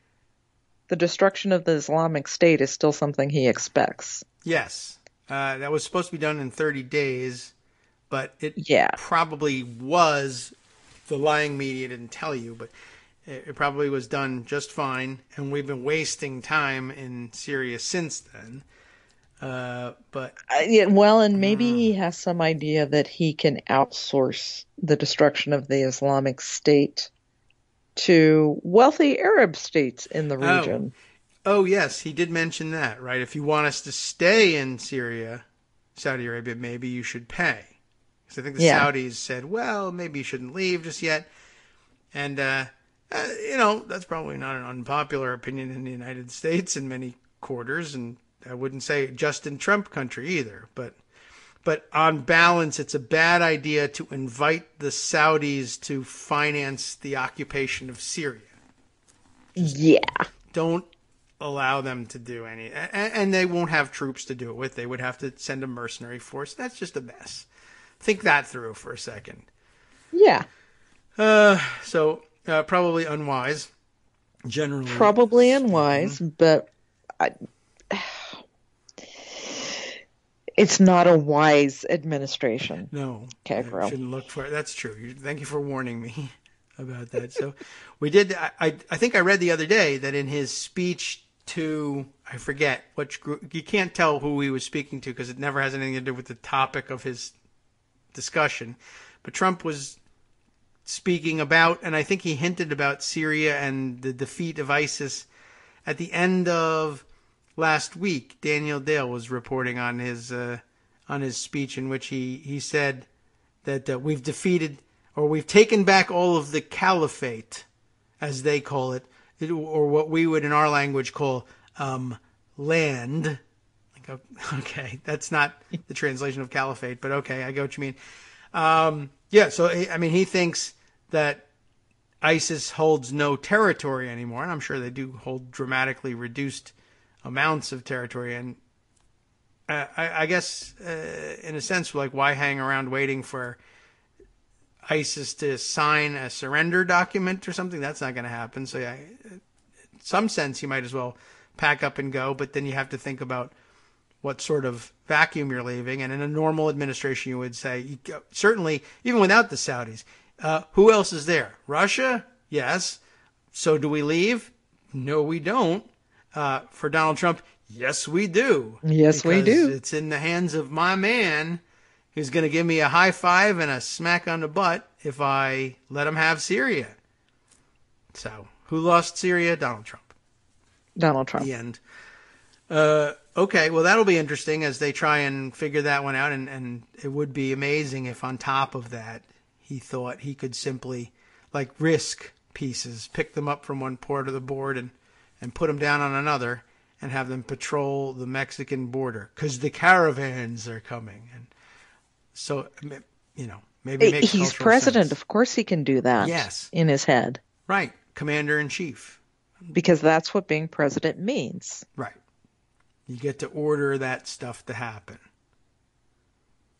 Well, that does happen in his mind. That's pretty bizarre, Will. And the fact that the military has to plan for things based on I tweeted it. Yeah. Now we have to do it. Good. Yeah. All right. So we'll keep an eye on that. So guess. We're there. Yeah. Maybe we'll get the oil this time. I don't know. Keep the oil. Yeah. That's actually an interesting question as to what happens to, I mean, there's really no good answer. If we drove ISIS out of control of oil producing regions, which I suppose has happened somewhere, if not in all such regions, by default, what happens to it? I mean, it's not a particularly good alternative that, say, the Assad regime controls it again. And equally bad that, I mean, do the Russians control that territory? I don't know. That's also bad. That's another bad outcome. Wouldn't that be something? We sent our troops to Syria, and the outcome being we sent our troops to Syria and we fought ISIS and we defeated them and we let Russia keep the oil. And how's that going to fly? I don't know, but he loves Russia, so maybe it's a good thing somehow. And I don't know. In the end, the coal miners are happy. I asked at the bar, and they think it's a great thing. Oh, I don't know how anything works anymore. Yay. So, meanwhile, closer to home. Yeah. You've got to see Mark Sumner's compilation of all of the bad that is Scott Pruitt on the front page of Daily Kos right now. Ah, all right. There has been so much in the last 2 days that is broken about Scott Pruitt that he actually just had to make it into bullet points. Wow, this is an incredible guy. Under categories corruption, more corruption, and paranoia. Okay. And there's like 24 bullet points here. Man. About all of the really, really wild things this guy has done and is doing. Yeah. The Morocco trip I see is top of the list. Oh, that's more corruption. I'm sorry, I missed the corruption. That's more corruption. The townhouse, we're aware of that. Mm-hmm. Let's see. We'll run down all our bullet points here. The lobbyist in the town. Okay, all the things connected with the townhouse. Anything new here? The enormous raises to his favorite aides. Yes, there was that. The third bullet point, I don't think we discussed this one. The townhouse wasn't just like a crash pad for Pruitt, but rather it was also a place that the owners used to have fundraisers for Republican congressmen, because it's so close to the Capitol. That's what you do with that kind of property. You don't live in it as a primary home if you're a millionaire lobbyist. You own it so that there's a place close by so people can go to fundraisers and then either get back for votes or go to other fundraisers. So what ends up happening is Pruitt is living in a house, and just lobbyists and congressmen get together regularly in the living room of that house to trade checks, and Pruitt's just hanging around. Yeah. Okay. He's just there. So that's a fishy thing. And under more corruption, there's the vacation to Morocco, which we heard about. Didn't make any particular sense, but he decided he was I just need to talk to the head of the Moroccan government. What's the head of state in Morocco? I'm not sure. I don't know either. But that guy needed to know about natural gas. That's what they need in Morocco. Yes. So he We've went got to talk to them about fracking. Yeah. Let's see. And then the trip to Rome and the Vatican, we heard a little bit about today. $14,000 on a trip to Oklahoma, which I am sure you can visit for less. Yeah. He's got family there, I think. Yeah, he's got a house. So even without hotels, any trip to Oklahoma is going to be considerably cheaper than that. Dropping about a third of all enforcement actions at EPA. That's on his, in his portfolio. Trump asked him to do that. Right. That's work. Yeah. Anything else? Let's see. Oil and gas conference, travel, purging scientists, right? There was, of course, the cone of silence. I think that was the first story about him, down in the paranoia section. Yeah, that is just so bizarre. Yeah. It worked really well, too. By the way, we didn't hear another thing about his corruption. Did they build it? Did he not use it? How do we know all this? I think they built it, and I think he has it, even though there's already one. Yeah? Oh. But it wasn't in his office, so he had to have it in his office. Oh, well, I guess here's one answer to how we know all this. Pruitt is convinced that someone is tapping his phone lines. So it says he frequently leaves his office and takes over the phone at another EPA staffer's office, I guess where there isn't a cone of silence, and I guess that would explain it. So yeah, I want you to build one, and then I'm not going to use it because I don't trust it. Okay. That's a great... That guy has really got it together. And then, of course, his now 30-person personal security detail, which he took with him to Disney World and other places, hiking the price of all his travel. So he's really jumped in the rankings of most corrupt cabinet member. And it is difficult to tell whether Trump is happy enough about his rollback of environmental regulations to overlook the bad press that has normally led to people being ousted. It could be that he's thinking Scott provides a good distraction. Maybe. I don't know. There's the crazy, the paranoid, the grift, the corruption. There's also the scary stuff. Like CNN reported this morning that key provisions in the Clean Water Act are now entirely under Pruitt's control. Oh, is that new? I mean, that's new. You have given experts over to the in administrative positions in the EPA who oversee certain parts of its purview. Yes. And now parts of the Clean Water Act are solely Pruitt's purview. Is that legislative? The guy who goes to Morocco to talk about natural gas fracking. Right.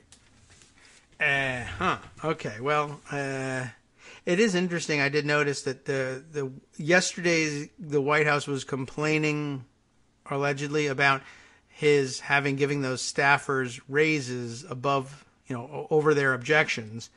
He went around the executive office and figured out how to do it, which I'm not sure how he did, but yeah. Yeah, I have a vague understanding of kind of what he did, but it seemed like the sort of thing that ordinarily the Trump and the White House love, the idea of cutting bureaucratic red tape and allowing department heads to make moves like that without having to jump through hoops or not being able to fire people or hire the best people or whatever it is that they say. And so, they demand all these rollbacks of regulations, rules and regulations, and then when they get used in ways that the White House didn't come up with themselves, I guess, they're alleged to be mad about it.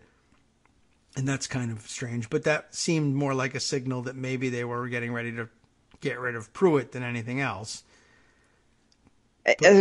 By raising the fact that they were mad at it? Yeah. But then apparently Trump called Pruitt and said, "Good job." He got a right. pat on the head for doing a great job. Yes. Yesterday, that was reported. So of course, I took that to mean also that he was going to be fired.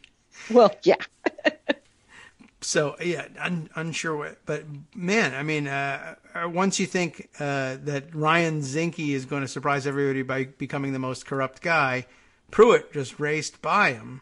Here, hold my beer. Right? Yeah. But Zinke's not done either. With his corruption. And we have yet to mention the story of all of his, his prejudicial reassignment of almost every Native American working in his department that he can find. Yeah. So I definitely need to get to that story.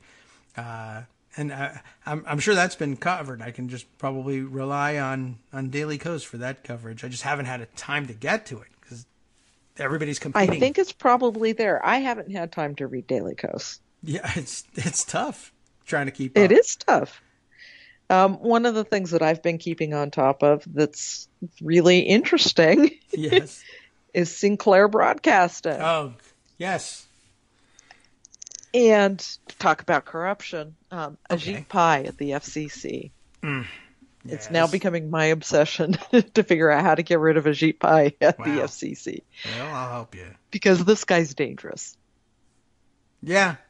What does he have to say about the Sinclair situation in particular? He has yet to recuse himself from the Sinclair proposed buyout of Tribune Media, despite the fact that he is currently under investigation for another decision he made that was very helpful to Sinclair Broadcasting to loosen the rules about ownership in markets.